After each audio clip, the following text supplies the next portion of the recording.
दोस्तों, क्या ये बात आपको पता है कि पूरी दुनिया को 50 बार ख़त्म किया जा सकता है? जी हाँ, 50 बार। आप ये सोच रहे हैं मैं कैसी बातें कर रहा हूँ। 50 बार यानी एक बार पूरी दुनिया को ख़त्म कर दिया जाए, फिर ऐसे ही दुनिया बसा दी जाए, फिर ख़त्म कर दिया जाए, फिर बसा दी जाए और फिर ख़त्म कर दिया जाए। इस तरह करके 50 बार पूरी दुनिया को ख़त्म किया जा सकता है। आप सोच रहे हैं ये मैं किस तरह की बातें करने जा रहा हूँ आज? तो दरअसल बात मैं इसलिए कर रहा हूँ कि इस वक्त पूरी दुनिया में कुछ इसी तरह की बातें चल रही हैं। इससे पहले कि मैं इसकी पूरी डिटेल आपके सामने रखूं, आपको बता दूं कि मेरा नाम सलीम आज़ाद है और आप देख रहे हैं यूट्यूब चैनल ग्लोबल बाउंड्री। अगर अब तक आपने हमारा चैनल सब्सक्राइब नहीं किया है तो सब्सक्राइब कर लीजिए। बगल में घंटी का आइकन बना होगा, उसको दबा दीजिए ताकि जैसे ही मैं वीडियो अपलोड करूँ फ़ौरन आपको इसकी जानकारी मिल जाए। अब आइए मुद्दे पर आते हैं। बात दरअसल ये है कि पूरी दुनिया में इस वक्त परमाणु हथियारों की बात चल रही है। परमाणु हथियार यानी एटम बम। एटम बम का मतलब यह होता है कि दुनिया की बड़ी आबादी को यानी बड़े हिस्से को चुटकियों में आसानी के साथ ख़त्म किया जा सकता है। ये सब तो ठीक है, आखिर मैं आज इसके बारे में बात क्यों करने जा रहा हूँ? तो बात दरअसल ये है कि इन दिनों ऑस्ट्रेलिया के दारुल हुकूमत वियना में एक मीटिंग चल रही है। मीटिंग किसकी? दुनिया के बड़े बड़े सुपर पावर देशों की मीटिंग चल रही है और उन मीटिंग में परमाणु समझौते के बारे में बात हो रही है। ईरान न्यूक्लियर डील के बारे में आपने बहुत सुना होगा, लेकिन बहुत सारे लोग ये नहीं जानते हैं कि दरअसल ईरान न्यूक्लियर डील ये है क्या चीज़ और ये दुनिया के लिए इतना ज़्यादा इंपॉर्टेंट क्यों है और ईरान इस पर इतना ज़्यादा फोकस क्यों कर रहा है, अमेरिका बार बार क्यों मुदाखलत कर रहा है, साथ ही साथ इसराइल का नाम बीच में कहाँ से आ जा रहा है। ये सभी कुछ मैं आपको बताऊँगा। दरअसल मैं आपको बता दूँ कि अमेरिका के लिए इस वक्त बहुत बड़ी चुनौती है। कोविड-19 तो चुनौती है ही है, उसके अलावा कई तरह की चुनौती है जो पूर्व राष्ट्रपति डोनाल्ड ट्रंप अमेरिका को विरासत में दे करके गए हैं और जो बाइडेन के सर पर ये तमाम तरह की जिम्मेदारियां हैं। अब उनको टैकल करना है, किस तरीके से टैकल करेंगे वो उनको देखना होगा। बात दरअसल ये है कि सन 2018 में अमेरिका के पूर्व राष्ट्रपति डोनाल्ड ट्रंप ने ईरान न्यूक्लियर डील से खुद को पुल आउट कर लिया था, यानी अमेरिका को पुल आउट कर लिया था और पिछले कई दिनों से वियना में इसी को रिज्यूम करने की बात चल रही है,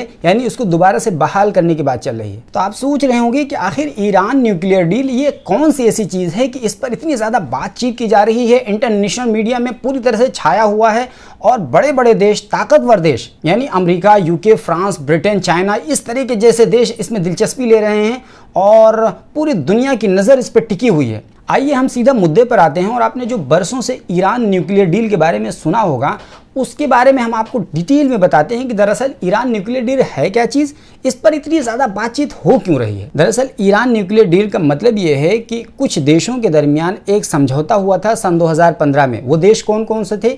P5+1 प्लस ईरान। P5 मतलब परमानेंट सिक्योरिटी काउंसिल के जो परमानेंट 5 मेंबर्स थे, यानी America, Britain, France, Russia, China और साथ ही साथ +1 यानी एक जर्मनी और साथ ही साथ ईरान शामिल था।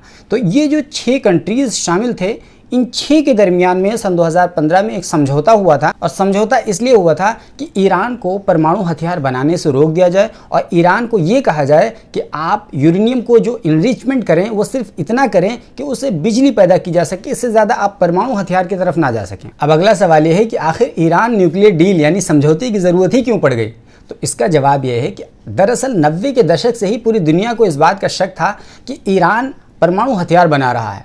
तो ईरान जब परमाणु हथियार बना लेगा तो जाहिर सी बात है कि वेस्टर्न कंट्रीज़ को एक बहुत बड़ा थ्रेट हो जाएगा मुस्लिम दुनिया की तरफ से। आपको पता है कि मुस्लिम दुनिया में अभी सिर्फ वाहिद एक अकेला पाकिस्तान ऐसा देश है जिसके पास परमाणु हथियार है और परमाणु हथियार जिस देश के पास होता है उससे लोग आंखें नहीं मिला पाते हैं, डरते हैं बात करते हुए, बहुत ही खुल करके बातें नहीं कर पाते हैं। तो यही वजह है कि पूरी दुनिया को इस बात का शक था कि ईरान धीरे धीरे न्यूक्लियर हथियार की तरफ बढ़ रहा है, यानी परमाणु हथियार की तरफ बढ़ रहा है। और दुनिया का शक उस वक्त और ज़्यादा गहरा हो गया जब ईरान के तत्कालीन प्रेसिडेंट महमूद अहमदीनेजाद ने सन 2008 में ये कह दिया था कि Israel must be wiped off the map, यानी इजराइल को पूरी दुनिया के नक्शे से मिटा देंगे। तो इस जुमले ने पूरी दुनिया का ध्यान अपनी ओर खींच लिया था और दुनिया आश्चर्यचकित रह गई कि आखिर ईरान इस तरह की बातें क्यों कर रहा है। और इस सबसे ज़्यादा इससे जो तकलीफ़ हुई थी वो इजराइल को तकलीफ़ हुई थी।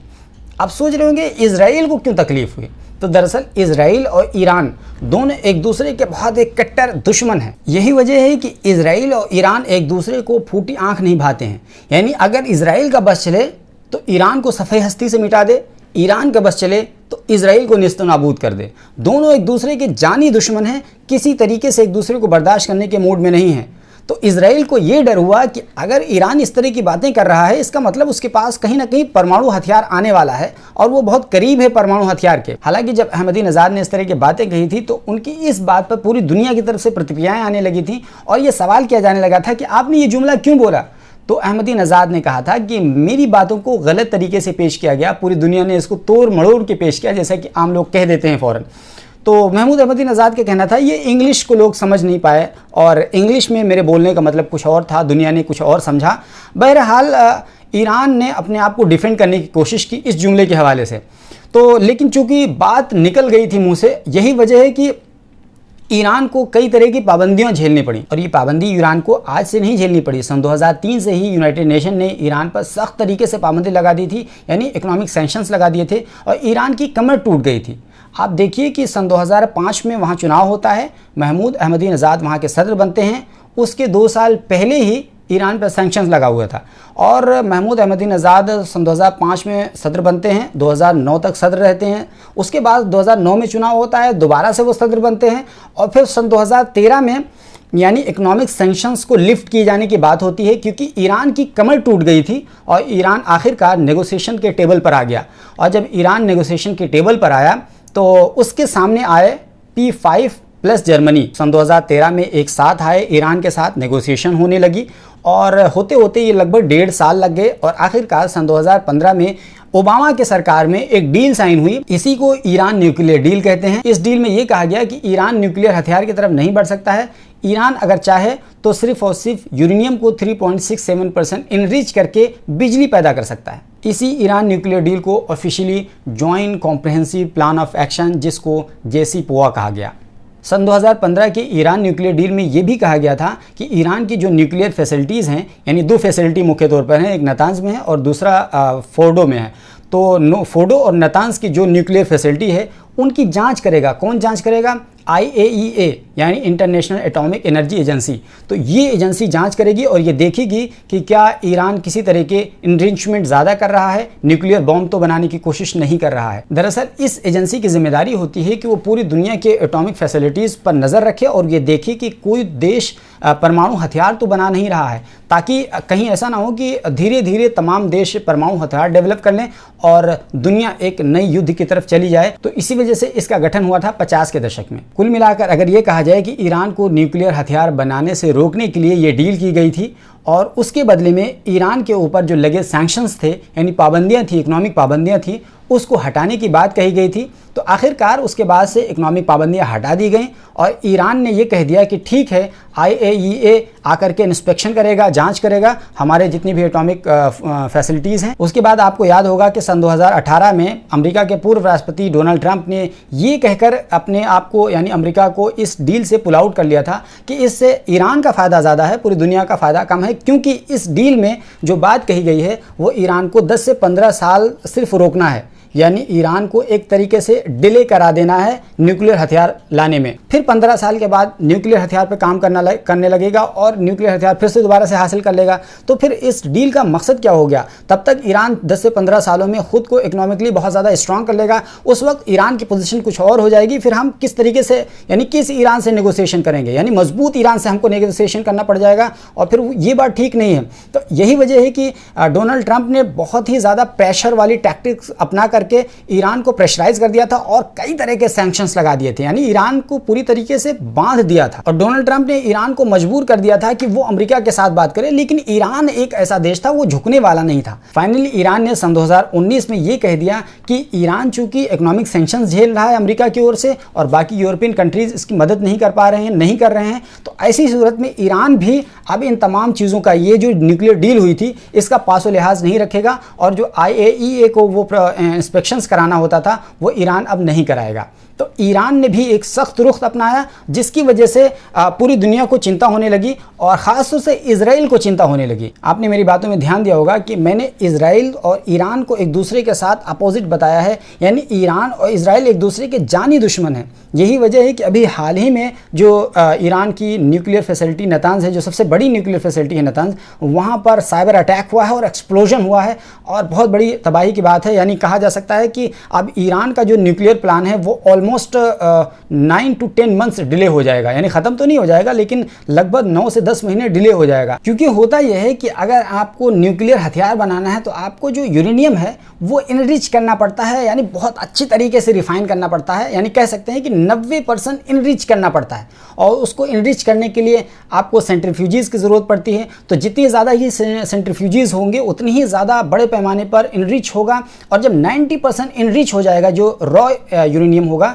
तो आप उसको न्यूक्लियर बॉम्ब के लिए इस्तेमाल कर सकते हैं। यानी अगर वो 3 से 5% तक इनरिच होता है तो आप उसको बिजली के तौर पर इस्तेमाल कर सकते हैं। लगभग 20% अगर इनरिच होता है तो आप उसको दवाइयों वगैरह, मेडिसिन या फार्मेसी के लिए इस्तेमाल कर सकते हैं। लेकिन अगर 90% तक इनरिच कर ले जाते हैं तो आप ये कह सकते हैं कि उसके लिए आप एटॉमिक बम बना सकते हैं, यानी एटमी हथियार बना सकते हैं। ईरान चूंकि फिलहाल ईरान न्यूक्लियर डील का पासो-लिहाज नहीं कर रहा है, यही वजह है कि वो चाह रहा था कि ज़्यादा से ज़्यादा और जल्दी से जल्दी हम इनरिच कर सकें और यूरेनियम को परमाणु हथियार के लिए इस्तेमाल कर सकें।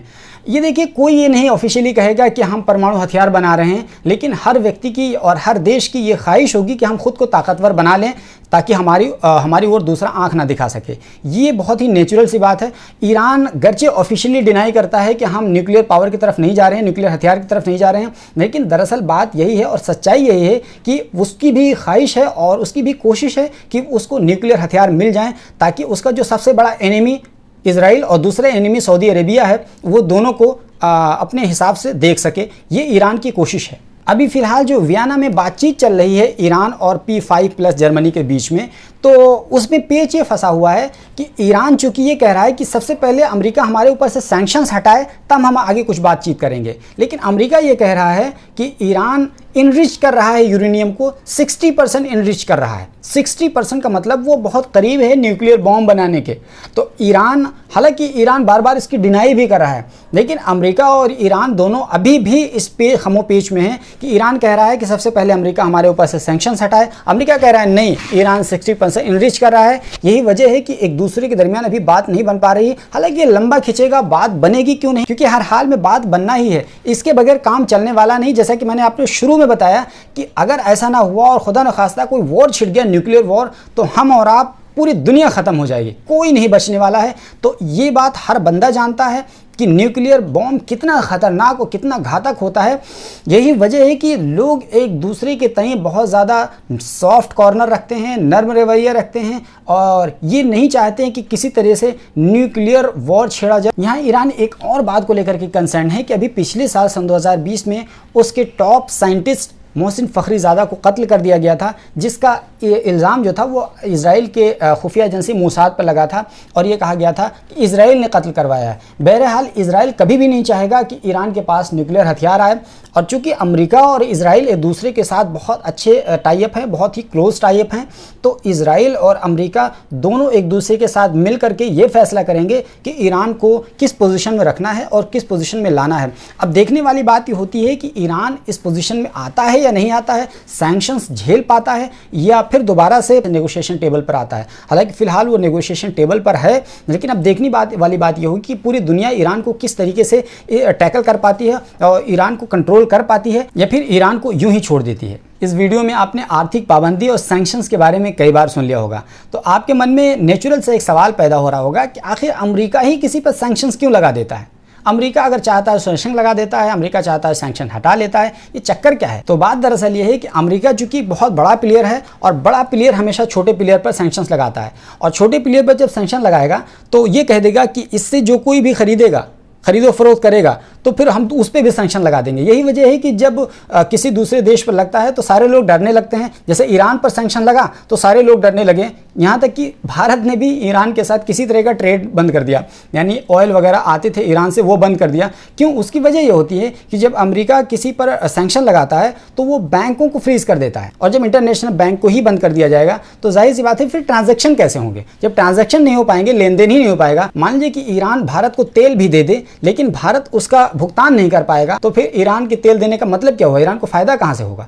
तो इसी तरीके से अमेरिका जब पाबंदी लगाता है तो इंटरनेशनल बैंक्स पे लगा देता है। और बैंक्स के असेट्स को फ्रीज कर देता है, यानी उसके अकाउंट को ही बंद कर देता है। तो अब ऐसी सूरत में ये सबसे भारी पड़ जाता है। यही वजह है कि सैंक्शंस का लफ्ज आते ही लोग डर जाते हैं, देश डर जाते हैं। हाँ, कभी कभी ये चीज़ें काम नहीं करती हैं। आपको याद होगा कि सन 2014 में जब क्रीमिया को एनेक्स किया था रशिया ने, उस वक्त पूरी दुनिया ने सैंक्शंस लगा दिए थे रशिया पे, लेकिन रशिया का कुछ नहीं बिगड़ा और फाइनली कोई नतीजा नहीं निकल पाया। तो कभी कभी सैंक्शंस काम नहीं करते हैं, क्योंकि रशिया भी अपने आप में एक बड़ा प्लेयर है। तो आप रशिया पर सैंक्शन लगा करके बहुत कुछ नहीं अचीव कर सकते हैं। तो कह सकते हैं कि सैंक्शंस छोटे देशों पर लगाना एक तरीके से छोटे देशों को अपंग कर देता है, लेकिन बड़े देशों पर बहुत ज़्यादा काम नहीं करता। अब अमेरिका पे कोई सैंक्शंस लगा दे कोई मतलब नहीं है, क्योंकि अमेरिका अपने आप में ही बहुत बड़ी इकॉनमी है। तो इस वजह से अमेरिका पर सैंक्शन लगाना अपने मुंह पर ही थूकने के बराबर है। तो दोस्तों, हमने ईरान न्यूक्लियर डील से संबंधित तमाम तरह की अपडेट्स आपको बताएं। उम्मीद करते हैं कि हमारी ये कोशिश पसंद आई है। अगर पसंद आई तो हमारे चैनल को सब्सक्राइब ज़रूर कर लीजिए। शुक्रिया।